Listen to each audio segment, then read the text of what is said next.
할렐루야. 하나님의 크신 은혜와 평강이 모든 성도들에게 함께 하시기를 축복합니다. 6월 9일 주일입니다. 하나님의 크신 은혜와 평강이 또 주일의 기쁨과 주일의 감격이 우리 모든 성도들에게 충만히 임하셨으면 좋겠습니다. 오늘은 사도행전 18장 12절에서 23절의 말씀으로 신실하신 주님, 충성스러운 바울이라는 제목으로 함께 말씀을 나누고자 합니다. 사도 바울의 헌신과 복음 사역은 참으로 놀랍습니다. 수많은 핍박 또 수많은 고난이 있었지만 조금도 그는 굴하지 않았습니다. 복음 사역이 점점 왕성해짐에 따라서 더 많은 반대에 부딪히게 되었는데요. 그럼에도 불구하고 어제 나눈 18장 9절의 말씀처럼 하나님께서 환상 가운데 바울에게 말씀해 주셨습니다. 두려워하지 말며 침묵하지 말고 말하라. 내가 너와 함께 있음에 어떤 사람도 너를 대적하여 해롭게 할 자가 없을 것이니 이는 이 성 중에 내 백성이 많음이라 하시더라. 아멘. 어제 주신 이 말씀이 우리에게도 얼마나 큰 위로와 힘이 되는지 모릅니다. 복음 전도자를 하나님께서 기억하시고 반드시 보호하신다. 이 믿음이 바울에게도 또 우리에게도 있어야 할 줄 믿습니다. 하나님께서는 복음 전도자, 주님의 백성들, 주님의 교회를 지키시기 때문에 그렇습니다. 오늘 말씀 12절에 보면 바울이 또 법정에 휘말리게 됩니다. 그때 하나님께서 어떻게 보호하시는지를 오늘 말씀은 보여주고 있는데요. 12절에 보면 갈리오가 아가야 총독되었을 때에 유대인이 일제히 일어나 바울을 대적하여 법정으로 데리고 가서 말하되 이렇게 되어 있습니다. 갈리오라는 사람이 아가야의 총독이 되었을 때 이렇게 기록하고 있는데요. 주후 51년에서 52년으로 추정하고 있습니다. 갈리오는 당시 최고의 수사가였고 웅변가였던 세네카의 아들이었죠. 명문가문, 명망가의 아들이고 권력가였습니다. 그가 아가의 총독이 되었을 때 유대인들이 분연히 일제 일어나서 바울을 대적합니다. 그리고 어디로 데리고 갑니까? 법정으로 데려갑니다. 고발하는 일을 하게 되는 거죠. 유대인들이 얼마나 바울을 증오하고 미워했는지를 볼 수 있는 장면입니다. 우리가 잘 아는 대로 바울은 다메섹에서 부활의 주를 만나기 전에 철저한 유대주의자였습니다. 그런데 부활하신 주를 만나고 나서는 이제 예수 그리스도의 복음을 증거하고 생명을 다해 헌신하고 있었죠. 이것을 유대인들은 견디기 힘들었던 것 같습니다. 어떻게든 그를 해하려고 했던 것이죠. 그런데 법정으로 데려갔는데 13절에 보면 이 아가야 총독이 이렇게 말합니다. 말하되 이 사람이 율법을 어기면서 하나님을 경외하라고 사람들을 권한다 하거늘. 이 내용은 유대인들의 고발 내용입니다. 이 사람이 유대 율법을 어기고 있다. 그리고 이상한 말을 한다. 유대교 입장에서는 다른 종교를 말한다. 그리스도에 대한 복음을 말하는데 잘못된 것이 아닙니까?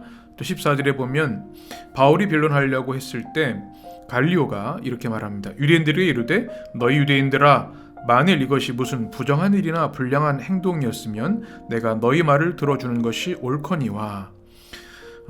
갈리오 총독이 말하는 겁니다. 그리고 15절에 보면 만일 문제가 언어와 명칭과 너희 법에 관한 것이면 너희가 스스로 처리하라. 나는 이러한 일에 재판장 되기를 원하지 아니하노라 하고.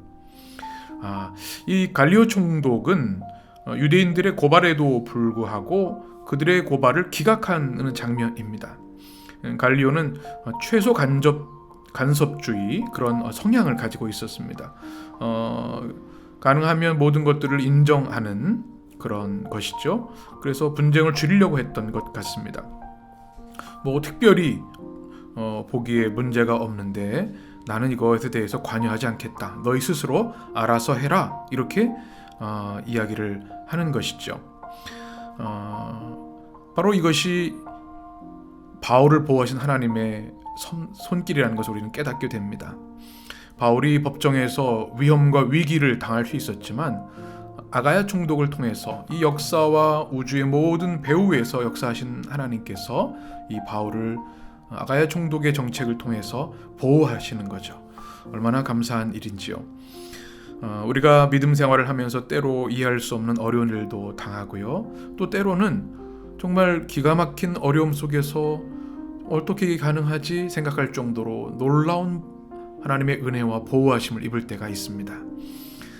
이것이 바로 우리의 모든 삶의 역사와 우리 인생 가운데 또 교회 역사 가운데 배후에서 보이지 않는 하나님의 강력한 손이 역사한다는 증거인 줄 믿습니다. 우리 좋으신 하나님께서 우리 성도들의 삶, 때로 이 바울처럼 법정에 고소를 당하고 어려움이 당하는 우리 인생의 모습이 있을지라도 하나님께서 권능의 손으로 내가 너를 지키리라 하신 말씀대로 주의 백성들, 우리 성도들, 주님의 몸된 교회를 지켜주시기를 주님의 이름으로 간절히 축원합니다.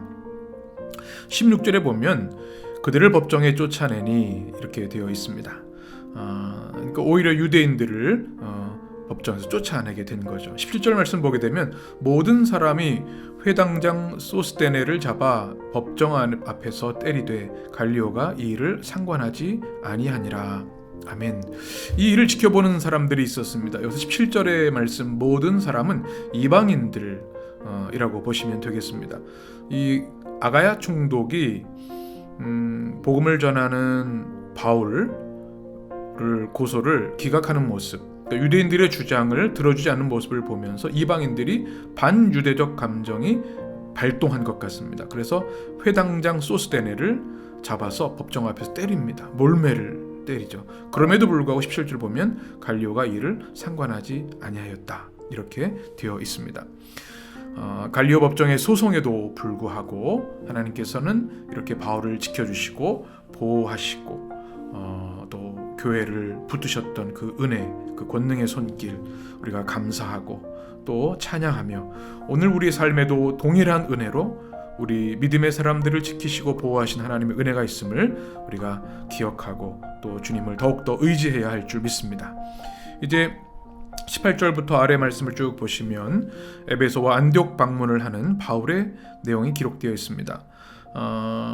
사람들이 더 오래 머물기를 요구하였지만 작별을 하게 됩니다. 형제를 작별하고 배를 타고 수리어로 갑니다. 그런데 18절에 보면 브리스길라와 아굴라가 다시 등장합니다. 그도 함께 하는데요. 바울이 일찍이 서원이 있었으므로 겐그리아에서 머리를 깎았더라 이렇게 되어 있습니다. 이 말씀을 보면 우리가 두 가지 은혜를 감당하게 우리가 됩니다. 브리스길라와 아굴라라고 하는 사람, 바울처럼 텐트 메이커였죠. 천막을 만드는 사람으로 만나는데 이제는 어느덧 영적으로 훌쩍 성장을 했습니다. 그리고 그가 하나님의 은혜로 이제는 주의 복음을 전할 수 있는 좋은 지도자로 선 것을 봅니다. 그래서 19절에 보게 되면 에베소에 와서 그들을 거기 머물게 하고 이렇게 되어 있습니다. 이제는 에베소에 브리스길라와 아굴라를 남겨두고 그들이 그곳에서 하나님의 말씀을 가르치고 사역할 수 있도록 동역하는 장면을 보게 됩니다. 우리가 믿음 생활을 하다 보면 참 많은 은혜를 경험하게 됩니다. 이제 신앙생활한 지 얼마 안 된 것 같은데 어느덧 믿음이 성장해서 든든한 믿음의 동력자가 되고 교회의 일꾼들이 되고 기둥들이 되는 경우들을 봅니다. 놀라운 하나님의 은혜입니다. 바로 브리스길라와 아굴라가 바로 그런 사람이었습니다. 우리 해림의 성도들도 정말 하나님이 주신 교회 또 복음의 사명을 위해서 브리스길라와 아굴라처럼 믿음의 성장을 통해서 정말 주의 종들이 주님의 역사를 맡길 수 있는 말씀을 가르치는 일을 맡길 수 있는 좋은 믿음의 평신도들이 많이 세워지는 그런 역사들이 우리 교회에 끊임없이 일어났으면 좋겠습니다. 그리고 오늘 말씀 보게 되면 바울이 서원했다고 말합니다. 겐그리아에서 머리를 깎았다. 이것은 바울이 나시린의 서원을 이행하는 마무리하는 의식을 라고 생각할 수 있겠습니다. 민수기 16장에 보게 되면 나시린에 대한 내용들이 기록되어 있는데요. 나시린의 법은 자신을 구별하고 하나님께 온전히 자신을 바치는 서원입니다. 근데 바울이 이 복음 사역을 하면서 더욱더 하나님 앞에 자신의 삶을 구별해서 헌신하고 드리겠다고 하는 결의를 우리가 보게 됩니다. 자신을 산제물로 주님께 바치는 이 아름다운 바울의 충성과 헌신, 이것이 오늘 우리 시대에도 있었으면 좋겠습니다. 세상의 구별됨을 잃어버리면 우리는 복음의 능력, 거룩의 능력을 잃어버릴 수밖에 없죠. 그러나 바울처럼 우리가 나시린의 영성을 가지고, 나시린은 하나님께 구별된 자고 바쳐진 자이기 때문에 포도주나 독주를 가까이 하지 아니하고 온전히 하나님께 헌신된 삶을 사는 사람들이죠. 오늘 이 시대에 우리도 나시린의 영성을 가지고 구별된 사람, 또 주님께 바쳐진 산 제물의 삶을 사는 우리 믿음의 역사가 있어야 될 줄 믿습니다. 이제 마지막으로 쭉 보게 되면 21절에 작별하면서 바울이 이렇게 말씀합니다. 21절 말씀, 작별하여 이르되 만일 하나님의 뜻이면 너희에게 돌아오리라 하고 배를 타고 에베소를 떠나. 아멘. 많은 사람들이 바울이 더 오래 머물기를 청하였지만 바울은 작별하면서 만일 하나님의 뜻이면 너에게 돌아오리라. 이게 참 은혜가 되는 말씀입니다. 사실 우리가 계획한다고 해서 내일의 시간을 우리가 확증할 수는 없는 것이죠. 하나님이 허락하셔야 우리는 다시 만날 수 있습니다. 우리 믿음의 삶에 매일매일이 주님 주신 최고의 날이고 은혜의 날이고 마지막 날이라고 하는 믿음의 의식, 우리가 종말론적 영성이라고 하죠. 가지고 살아야 될 줄 믿습니다. 만일 하나님의 뜻이면 우리가 또 만나게 될 것이다. 그리고 떠나가는 바울의 모습이 참으로 귀하게 여겨집니다.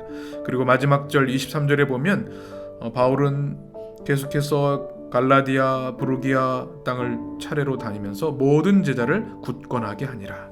예수 그리스도의 백성들을, 제자들을 굳건하게 세우는 바울의 사역에 헌신과 충성을 보여주는 말씀입니다. 오늘 이 말씀이 우리 모두에게 은혜가 되는 줄 믿습니다. 하나님께서는 하나님의 백성들을 능력의 팔로 보호해 주십니다. 아가야 총독을 통해서 바울의 보호를 받았던 것 우리가 기억해야 할 줄 믿습니다. 그리고 브리스길라와 아굴라와의 아름다운 동역이 우리 교회 안에, 우리 삶 가운데 있어야겠습니다.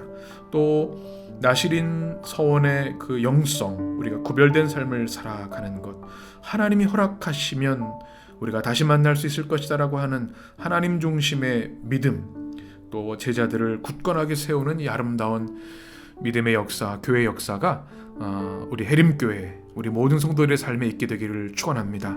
오늘 주일의 안식과 평안과 기쁨이 우리 성도들에게 충만하시길 바랍니다. 또 신실하신 주님, 또 충성스러운 바울 우리가 기억하면서 이 한 주간도 성령님과 친밀히 동행하며 믿음 안에 승리하는 우리 모든 성도들이 되시기를 주님의 이름으로 간절히 축원합니다.